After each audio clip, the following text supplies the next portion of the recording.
સુરેન્દ્રનગર જિલ્લામાં કોંગ્રેસ દ્વારા મતદાર યાદીમાંથી 24,000 જેટલા નામો કમી કરવાની અરજીઓ મુદ્દે ઉગ્ર વિરોધ કરાયો છે। પૂર્વ ધારાસભ્ય નૌશાદ સોલંકીની આગેવાનીમાં કાર્યકર્તાઓએ ધાંગધ્રા કચ્છ અને દસાડા બહુચરાજી હાઈવે પર ટાયરો સળગાવી રસ્તા રોક્યા।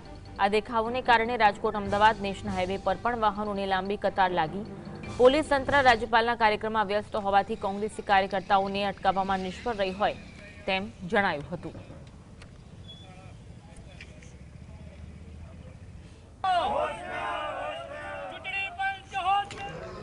ભારતીય ચૂંટણી પંચના મતદાર સુધારણા કાર્યક્રમ અંતર્ગત જે ઘપલા અને ગોટાળા થયા છે, જે ફોર્મ નંબર 7 ખોટા વાંધાઓ રજૂ થયા છે, ખોટા નામથી વાંધા રજૂ થયા છે, ખોટી રીતે વાંધાઓ રજૂ થયા છે, આ ફોર્મ જાણે વ્યવસ્થિત ષડયંત્રના ભાગરૂપે, કાવતરાના ભાગરૂપે જાણે પ્રશાસન અધિકારીઓ જ ફોર્મ ભર્યા હોય એ રીતે મોટી સંખ્યામાં લોકોના મત કાપવા માટેના જે ષડયંત્ર રચાયું છે એની વિરોધમાં અમે કલેક્ટર સાહેબશ્રી અને એસપી સાહેબશ્રીને અમે આવેદન આપેલ।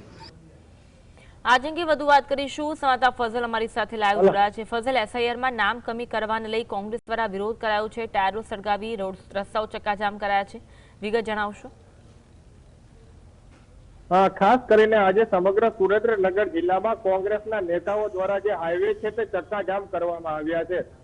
વાત કરવામાં આવે તો સુરેન્દ્રનગર જિલ્લામાં મતદાર યાદી અને એસઆઈઆરની કામગીરી ચાલી રહી છે, જેમાં 24,000 થી વધુ મતદાતાઓના નામો કમી કરવા માટેની ખોટી અરજીઓ છે તે ભરાઈ ચૂકી છે, જેને લઈને કોંગ્રેસ દ્વારા 4 દિવસ પહેલા સુરેન્દ્રનગર શહેરના બસ સ્ટેન્ડથી લઈ અને કલેક્ટર કચેરી સુધી પદયાત્રા યોજવામાં આવી હતી અને ખોટી રીતે મતદાતાઓના નામો કમી કરવાની અરજીઓ કરનાર અરજદાર વિરુદ્ધમાં ગુનો દાખલ કરવામાં આવે તેવી કોંગ્રેસના નેતાઓ દ્વારા માંગ કરવામાં આવી હતી। પરંતુ ચૂંટણી પંચ હોય કે સુરેન્દ્રનગર જિલ્લા વહીવટી તંત્ર હોય કે પોલીસ વિભાગ હોય, કોઈ પણ જે તંત્ર છે તેમના દ્વારા આ વિરુદ્ધમાં કોઈ પગલા ભરવામાં આવ્યા નથી, જેને લઈને કોંગ્રેસ પક્ષ દ્વારા સુરેન્દ્રનગર જિલ્લાભરમાં દેખાવો છે તે કરવામાં આવી રહ્યો છે।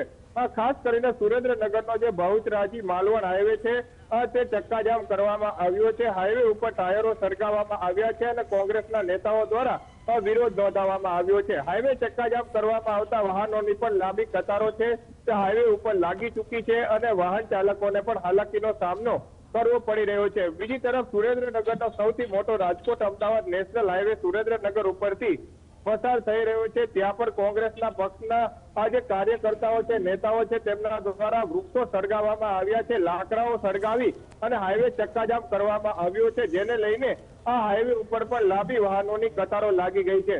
કોંગ્રેસના નેતાઓની એક જ માંગ છે કે જે ખોટી રીતે 24,000 જેટલી અરજીઓ નામ કમી કરવાની કરી નાખવામાં આવી છે, ત્યારે કોના દ્વારા કરવામાં આવી છે તે દિશામાં તપાસ કરવામાં આવે અને જે કોઈ લોકો દ્વારા કૃત્ય કરવામાં આવ્યું છે તેમના વિરુદ્ધમાં ગુનો દાખલ કરવામાં આવે અને પગલા ભરી અને જેલના સળિયા પાછળ ધકેલવામાં આવે તેવી કોંગ્રેસના નેતાઓ દ્વારા માંગ કરવામાં આવી છે। પરંતુ આ કામગીરીથી તંત્ર છે તે હાલ અડગું રહી રહ્યું છે, જેને લઈને હવે કોંગ્રેસ દ્વારા દેખાવો અને પ્રદર્શનો કરવામાં આવ્યા છે।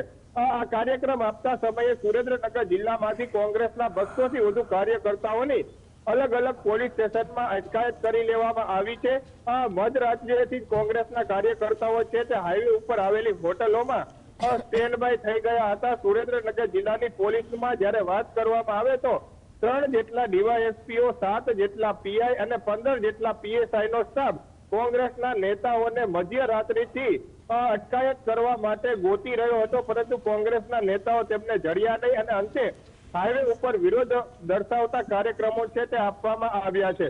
હાલના તબક્કામાં કોંગ્રેસની એક જ માંગ છે કે તાત્કાલિકપણે જે એસઆઈઆરની કામગીરીમાં ફોર્મ નંબર 7 જે નામ કમી કરવા માટે ઉપયોગ કરવામાં આવે છે તે ફોર્મ ભરનાર વિરુદ્ધમાં પગલા ભરવામાં આવે, તેમના વિરુદ્ધમાં ગુનો દાખલ કરી તટસ્થ તપાસ કરી અને જ્યાં મતદાતાનો મતદાન છીનવવાનો પ્રયાસ કરવામાં આવ્યો છે તેના વિરુદ્ધમાં ફોજદારી કલમો લગાવી અને કાર્યવાહી કરવાની માંગ કરવામાં આવી છે।